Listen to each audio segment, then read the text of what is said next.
Et en 1974, le produit est commercialisé et devient l'herbicide le plus utilisé dans le monde.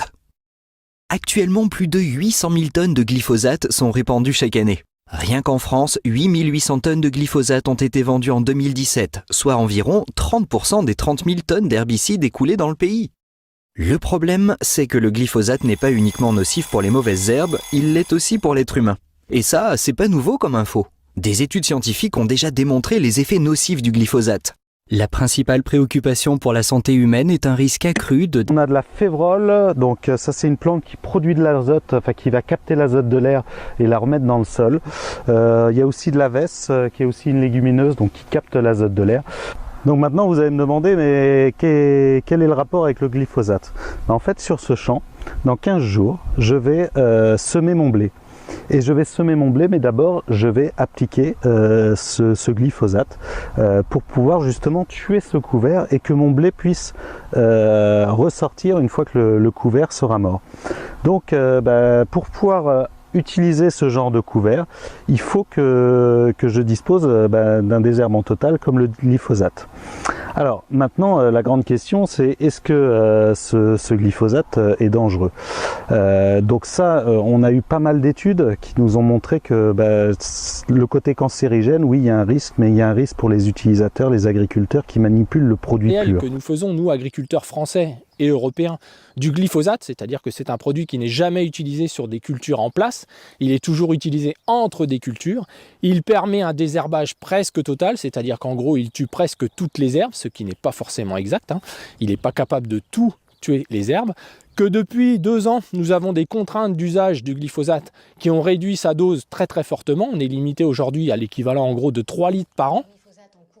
Tout à fait, c'est impossible. C'est un herbicide total, ça tue tout ce qu'il y a dans le champ. C'est pour ça qu'en France, on ne peut pas mettre effectivement de glyphosate sur la culture en place, puisque sinon, ça nous détruit notre culture. Alors que dans les pays où les OGM effectivement sont autorisés, ils peuvent mettre du glyphosate, mais on a entendu jusqu'à 30 litres hectare. Alors qu'en France, si on tourne à 2 litres hectare, donc c'est pour montrer un petit peu la différence qu'il pourrait y avoir. Et après, il y a autre chose où je voulais réagir. C'est assez technique, mais ça s'appelle les LMR, c'est les limites maximales de résidus. Il se trouve que les imports qui viennent principalement du Brésil et du Canada, ces produits-là, ils ont des résidus très élevés, contrairement à une production française. Là, quand tu parles de produits, tu parles toujours de soja, de blé dur, oui, de lentilles. tout à fait. Ouais, je parle toujours de ces produits agricoles. Ils ont des résidus de produits phytosanitaires qui sont très élevés, dont le glyphosate, justement, puisqu'ils en mettent des quantités astronomiques. Et donc, pour permettre l'importation de ces produits soja, lentilles, blé dur, l'Europe a relevé les seuils. C'est pas relayé par les médias, ce genre d'informations. J'ai vérifié cette histoire de limite maximale de résidus sur le site officiel de la Commission européenne. J'ai découvert qu'on autorisait jusqu'à 200 fois plus de résidus de glyphosate dans les produits agricoles qui viennent de pays où on peut le pulvériser directement sur les cultures, ce qui est interdit en France. Cette concurrence déloyale est intenable pour les agriculteurs. Et moi aussi, ça me met en colère. Parce que ces produits, je les achète tous les jours sans le savoir. Maintenant, je ne regarde plus les emballages de la même façon. En gros... Soja. Alors, il s'agit d'un soja en provenance des graines mises au point par Monsanto qui est résistant aux pesticides, le Roundup. Et c'est lui qui est donné aux animaux d'élevage en Bretagne et qui est distribué dans le reste de la France. L'essentiel du soja argentin est exporté vers la Chine et vers l'Europe. Le glyphosate juste avant la récolte pour que la dessiccation soit plus rapide. Et le blé dur, c'est pareil? Le blé dur, c'est pareil, c'est la même situation. On va mettre du glyphosate pour accélérer la maturité.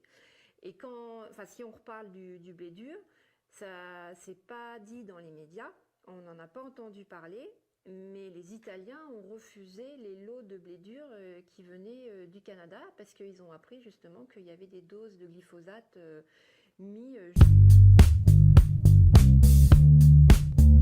C'est vrai, l'Europe a déjà baissé à plusieurs reprises ses standards environnementaux sous la pression du commerce international. Un exemple, sur la lentille, en 2011, on avait une limite maximale de résidus autorisés, ce qu'on appelle les LMR, à 0,1 sur le glyphosate pour la lentille. Elle a été multipliée par 100 après une demande de Monsanto qui visait à pouvoir exporter plus facilement les lentilles venant du Canada. Pourquoi Monsanto a fait cette demande? Tout simplement parce qu'au Canada, on peut traiter au glyphosate juste avant la récolte, ce qui est interdit en Europe, et du coup, les limites maximales de résidus autorisés sont beaucoup plus élevées. Donc on est passé de 0,1 à 10, on a fait x100 parce qu'on voulait importer davantage de lentilles canadiennes. C'est un contresens historique. Alors qu'on devrait relever nos normes, on fait l'inverse pour le commerce international. Les scientifiques sont pourtant formels, on doit utiliser de moins en moins de pesticides pour protéger la biodiversité. Et là, le comble, c'est qu'on fait tout pour pouvoir en utiliser encore davantage. Nos règles commerciales, elles devraient nous permettre d'imposer nos règles strictes, nos règles environnementales qui sont plus élevées qu'ailleurs dans le monde. Et pour ça, il y a une solution.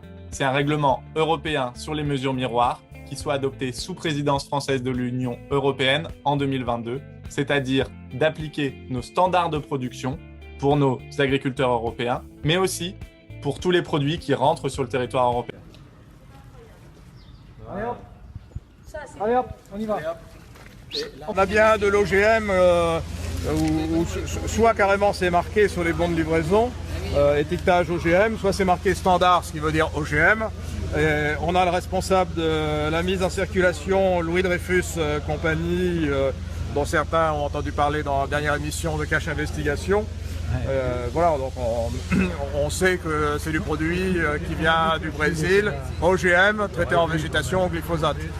C'est que les propriétaires du lieu sont très réticents à nous donner des informations. Donc à la limite ça nous met un petit peu, ça nous motive en disant il y a des choses pas normales qui se passent ici. Et puis deux, les papiers qu'on trouve et tout sont conformes à nos attentes. Donc maintenant il faut qu'on arrive à prélever différents échantillons, même si on le fait par nous-mêmes, et puis on va les faire analyser ensuite. L'important c'est d'informer les consommateurs sur les millions de tonnes de soja OGM qui rentrent en Europe. D'accord, donc c'est mission accomplie ce matin pour vous. De ce produit, il va mourir aussi. C'est le principe de ces désherbants totaux. Donc en France, on n'a pas d'OGM qui sont, comme aux États-Unis, résistantes à cet herbicide. Donc on ne va pas mettre du glyphosate sur nos cultures, sur ce qu'on va vendre, puisque ça n'a aucun intérêt, ça tuerait notre culture et puis on n'aurait plus rien à vendre. Donc les agriculteurs français n'utilisent pas le glyphosate pour ça, ils utilisent le glyphosate justement pour réussir à combattre les mauvaises herbes l'été avant de pouvoir implanter une culture et pour éviter de faire trop de travail du sol. Parce que trop de travail du sol, ça veut dire aussi beaucoup de temps de travail pour l'agriculteur. Ça veut dire aussi beaucoup de fuel de dépenser. Nous ici on a plein de silex, ça veut dire beaucoup de ferraille d'user. Et puis surtout c'est pas bon pour le sol parce que chaque fois qu'on va grouiller le sol, qu'on va le labourer, on va tuer une partie de la faune, donc une partie des animaux qui sont dans ce sol et aussi une partie de tout ce qui est bactéries. Donc là mon objectif moi c'est d'utiliser plutôt le glyphosate pour pouvoir nettoyer mon champ juste avant de semer ma culture.